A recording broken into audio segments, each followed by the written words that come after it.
தோல்வி வந்து எந்த அளவு பாதிக்குது? தோல்வி இந்த 3 வருஷம்லாம் மீண்டு வர்றது கொஞ்சம் கஷ்டமாக தான் இருந்தது. ரொம்ப நம்ம நம்ம நம்ம மேலே ஒரு ஒரு நம்பிக்கை கொஞ்சம் தளர ஆரம்பிக்கும்.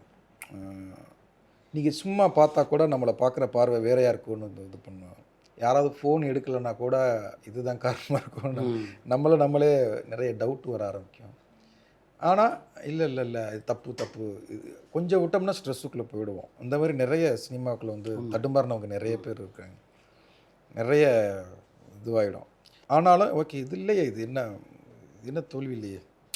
தோல்வியும் இப்போ என்னுடைய படங்கள் எடுத்துக்கிட்டிங்கன்னா எந்த படமும் தோல்வி கிடையாது. டிஸ்ட்ரிபியூட்டர் லெவலில் தேட்டருக்காரங்களை எடுத்திங்கன்னா லாபத்துடைய சதவிகிதம் தான் குறைஞ்சிருக்குமே ஒழிய தோல்வி அப்படின்னு நீங்கள் எந்த படத்தையுமே நீங்கள் இது சொல்லிட முடியாது. இல்லை இது நீங்கள் வாங்கி அவங்க எல்லாருக்கும் லாஸ் அப்படின்னு சொல்ல முடியாது, லாபம். ஆனால் நம்ம நினச்ச நம்பரோ நம்ம நினச்ச இடமோ நம்ம நினச்ச விமர்சனமோ கிடைக்காத போது தான் தோண்டு போயிடுறோம். அதுதான் ஒழிய படத்துக்கு. ஆனாலும் அது நினச்சது நடக்கலையே அப்படிங்கிறது. இப்போ இந்த படம் ஒரு 20 crores ஷேர் வந்துருச்சுன்னா போதும் அப்படின்னு நினச்சோம். அது இன்றைக்கி 25க்கு மேலேங்கிறாங்க, 30ங்கிறாங்க. அது என்ன வரப்போகுதுன்னு அது நமக்கு அது ப்ரொடியூசருக்கும் டிஸ்ட்ரிபியூட்டருக்குமானது. ஆனால் சேது சாருக்கு ஒரு நாள் நான் வார்த்தை கொடுத்தேன்.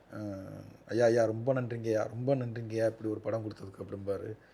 ஐயா உங்கள் கேரியரில் ஹையஸ்ட் கலெக்ஷனாக கொடுக்குறதுக்கு நான் வேலை பார்த்துக்கிட்டு இருக்கேன் ஐயா. அப்படி ஐயா உண்மையா நடந்துருமா ஐயா? அப்பே சொன்னீங்களா? நான் சொன்னேன் சார். அருமை. நீங்கள் சேது சார்கிட்ட கேளுங்க சார். கடைக்குடி சிங்க நான் சொன்னேன் சார். ஃபண்டாஸ்டிக். கடைக்குடி சிங்க எதுங்கும்போது கார்த்தி சார் 10வது நாள் நம்ம சேர்ந்து ஒரு படம் பண்ணணும் அப்படின்னாரு. சார் அதெல்லாம் அப்புறம் பேசுவோம், படம் ஜெயிச்சா தான் நீங்கள் எனக்கு படம் கொடுப்பீங்க சொன்னீங்க. நான் சொல்லுவேன் சார். நான் சார் நான் ரொம்ப ஓப்பனாக பேசுகிறேன் சார். எதுவாக இருந்தாலுமே 10வது நாளே அவர் படம் பண்ணணும்னு சொன்னார். நான் சொன்னேன் உங்கள் கேரியரில் ஹையஸ்ட்டு நான் கொடுப்பேன் சார், அப்புறம் நம்ம பண்ணுவோம் அப்படின்னு. கடைக்குடி சிங்க நடந்தது. அடுத்து சிவகார்த்திகனுக்கு சொன்னேன், நம்ம வீட்டு பிள்ளைம்போது சொன்னேன்.